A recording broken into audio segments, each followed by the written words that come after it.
Hello दोस्तों, स्वागत है आप सभी का मेरे चैनल NRG अड्डा 07 में।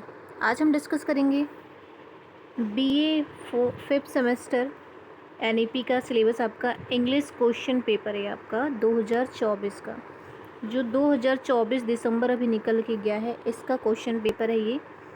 ठीक है, ये देखिए दिसंबर 2024 का ही है।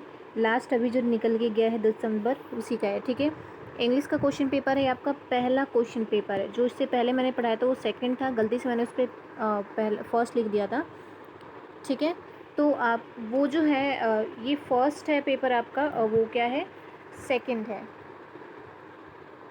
ठीक है, अब देखिए हम चलेंगे classical literature and history of English. दूसरा आपका फिक्सन था, और ये पहला आपका क्या है, classical literature and history of English. ठीक है, अब इसमें देखिए आपको पता होता है कि जो सिलेबस होता है उसके हिसाब से आपको पता होता है कि 75 नंबर का आपका होता है क्वेश्चन पेपर। 3 घंटे का टाइम मिलता है, और इसमें आपको कम से कम 3 सेक्शन मिलते हैं, A, B और C। ये वेरी शॉर्ट होता है, ये शॉर्ट होता है, ये लॉन्ग होता है। तो सबसे पहले हम करेंगे सेक्शन A, जिसमें वेरी शॉर्ट है। ठीक है, एक क्वेश्चन आपका 3 नंबर का होता है, और 75 शब्दों में आपको करना होता है, और 5 क्वेश्चन दिए होते हैं, यानी कि 5 इंटू 3 अगर किया जाए तो 15 नंबर का कुल ये सेक्शन आपका होता है। ठीक है, मैंने बता दिया आपको कि इसको कम से कम 75 शब्दों में आपको करना होता है। पहला क्वेश्चन आपका कि name any writer who has written epic. Epic किसने लिखा। ठीक है, एपिक यानी कि बहुत से राइटर्स हैं, उन्होंने लिख रखा है, तो ये आपको इसके नाम बताने हैं। ठीक है, सेकंड है आपका कि what do you understand bye tragedy and Neem and tragedy, Neem any tragedy. अब ट्रेजेडी क्या होता है, उसको आप ट्रेजेडी का मतलब क्या समझते हैं, उसको बताना है। एंड नीम एनी ट्रेजेडी, किसी एक ट्रेजेडी का नाम लिखना है, जो या तो मूवी हो, चाहे वो बुक हो, चाहे कोई कुछ भी हो। ठीक है, फिर आपका थर्ड है कि what is the name of writing work written by Homer. जो राइटिंग वर्क लिखते हैं उस होमर के द्वारा, उसका क्या नाम है। ठीक है, तो ये आपको बताना है इसके बारे में। देन है आपका कि the Republic is written by whom and in which year this was written. The जो रिपब्लिक है ये किसके द्वारा लिखा गया है, कौन से साल में लिखा गया है, ये आपको बताना है कि whom and in which year this was written, कब और किस साल में ये लिखा गया था। फिफ्थ है आपका कि who has written Oedipus Rex. Oedipus जो रेक्स है, what was the theme of Oedipus Rex. तो इसको किसने लिखा था और इसका थीम क्या था, ये दोनों ही आपको बताना है, यानी कि द राइटर नेम और इसका थीम बताना है आपको। ठीक है, अब आपका ये वेरी शॉर्ट का जो क्राइटेरिया था, यानी कि वेरी शॉर्ट का जो वो था क्वेश्चन था, वो समाप्त हो गया। अब हम शॉर्ट पे चलेंगे। शॉर्ट आंसर होता है आपका सेक्शन B में। इसमें आपको कम से कम 3 क्वेश्चन मिलते हैं। ठीक है, हो सकता है कि 4 भी मिल जाए, ये ऑप्शनल में होता है इसमें, लेकिन इसमें आपको करना कितना होता है, 2। एक क्वेश्चन आपका होता है 7.5 नंबर का। ठीक है, करना आपको 2 होता है, एक क्वेश्चन आपका होता है 7.5 नंबर का। 2 क्वेश्चन की आप बात करेंगे, ठीक है, 2 क्वेश्चन की अगर आप बात करेंगे तो ये हो जाएगा 7.5, यानी कि 15। ठीक है, इंटू अगर हम कर देंगे तो 15 नंबर का हो जाएगा। अब देखिए इसमें 3 ही क्वेश्चन दे रखा है कि write a short note on renaissance and reformation. इसके इन दोनों के बारे में ही आपको क्या करना है, शॉर्ट नोट लिखना है। तो पहले आप इसकी हेडिंग डालें, चाहे इसकी हेडिंग डालें, दोनों की हेडिंग डाल के ही आपको आंसर करना है। कम से कम 200 वर्ड में इसका आंसर आपको करना होता है। फिर आपका 7वां है कि show your acquaintance with metaphysical poetry. जो मेटाफिजिकल पोइट्री है उसके बारे में आपको बताना है कि आप क्या सोचते हैं। ठीक है, 8वां आपका कि write a short note on Chaucer's contribution to English literature. Chaucer's ने इंग्लिश लिटरेचर में क्या कंट्रीब्यूशन दिया है, क्या अपना योगदान दिया है, उसके बारे में आपको शॉर्ट नोट लिखना है। ठीक है, तीनों में से कोई सा भी आप एक कर सकते हैं।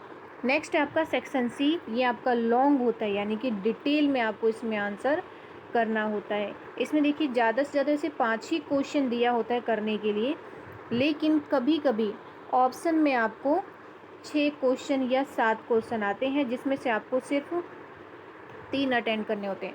एक क्वेश्चन आपका जो होता है वो 15 नंबर का होता है, और अगर 3 से इंटू कर दे तो 45 नंबर आपको मिलते हैं इसमें। तो आई होप सो कि आप इसको अच्छे से करेंगे, ताकि 15 में से आपको कम से कम 15, 12, 13 है ना ऐसे मिल सके। और ये आप क्या है डिटेल में करना होता है, इसमें कोई भी वो नहीं दे रखा आपको कि आपको इतने शब्दों में करना है, ठीक है। नेक्स्ट हम चलते हैं, 9वां क्वेश्चन है आपका कि what do you understand bye neo classical school of poetry, describe it's main features and poets. What do you understand bye neo classical school of poetry, ठीक है। तो पहले नियो क्लासिकल के बारे में बताएंगे जो स्कूल और पोएट्री के लिए होता है, फिर describe the main feature and poets. तो describe the main features and poets, main features भी आपको डिस्क्राइब इसके करने हैं, ठीक है। 10 है आपका कि write a note on main features of Victorian poetry. Note आपको लिखना है, फीचर्स लिखने हैं, मेन फीचर्स क्या थे विक्टोरियन पोएट्री के, उसके बारे में बताना है। साथ ही पहला आपका देखिए 2 पार्ट में आप डिवाइड कर लेंगे, विक्टोरियन पोएट्री मेन फीचर्स आप लिखेंगे, फिर name the main work also, जो मेन वर्क थे उसमें उसके बारे में भी आपको क्या करना है डिटेल में बताना है। तो आपको 2 हिस्सों में इस क्वेश्चन को डिवाइड कर लेंगे, फर्स्ट एंड फर्स्ट, ठीक है। अब 11 है आपका कि what do you understand by stream of conscious novel, discuss in detail its main writers, it main features in reference of Virginia Woolf. What do you understand by stream of conscious novel, conscious novel के बारे में आप क्या समझते हैं। Discuss the detail its main features, इसके main features जो हैं उसको बताना है। और रेफरेंस किसका होना चाहिए, वर्जीनिया वुल्फ जो है, इन रेफरेंस ऑफ वर्जीनिया वुल्फ पे, ठीक है। 12 क्वेश्चन है आपका कि what is romanticism, discuss it's main features and main poets. Okay, तो आपको क्या करना है, जो रोमांटिसिज्म है इसके बारे में बताना है, इसकी जो मेन फीचर है वो बताना है कि इसमें क्या काम होता है, इसके क्या कार्य हैं, इसका कहाँ कहाँ यूज होता है। साथ ही इसकी जो मेन पोएट है वो उसके बारे के भी आपको क्या करने हैं, नाम लिखने हैं। हो सके तो थोड़ा सा डिटेल बता देंगे तो ज़्यादा बेटर रहेगा। नेक्स्ट है आपका कि write a note on 20th century drama and discuss it main features. सबके आप देखेंगे नोटिस करेंगे तो सबके इस बार मेन फीचर्स पूछे हैं, ठीक है। मेन को होता है ना की क्या होता है, तो सब में इसमें क्या पूछ रखा है कि आप इसको इसके मेन फीचर्स बताने हैं। अगर आप लॉन्ग क्वेश्चन करना चाहते हो तो उसको 2 या 3 भाग में क्या करेंगे, पार्ट्स में डिवाइड कर सकते हैं। 2 या 3 पार्ट्स में अगर आप डिवाइड करेंगे तो आपको ज़्यादा आसानी होगी क्वेश्चन करने में। साथ ही आप ईजिली उसको 2 या 3 या 4 पेज में कन्वर्ट कर पाएंगे। वैसे तो पेज मैटर नहीं करता, लेकिन हाँ अगर आपको लॉन्ग क्वेश्चन करना है तो पेज की तो ज़रूरत होगी ही, ठीक है।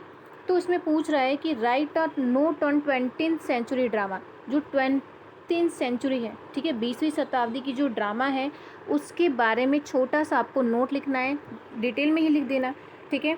And discuss it main features, उसके बाद आपको इसके जो मेन फीचर्स है उसके बारे में बताना है। तो ये जो क्वेश्चन है आपका, जो क्वेश्चन पेपर है यहीं पर समाप्त होता है।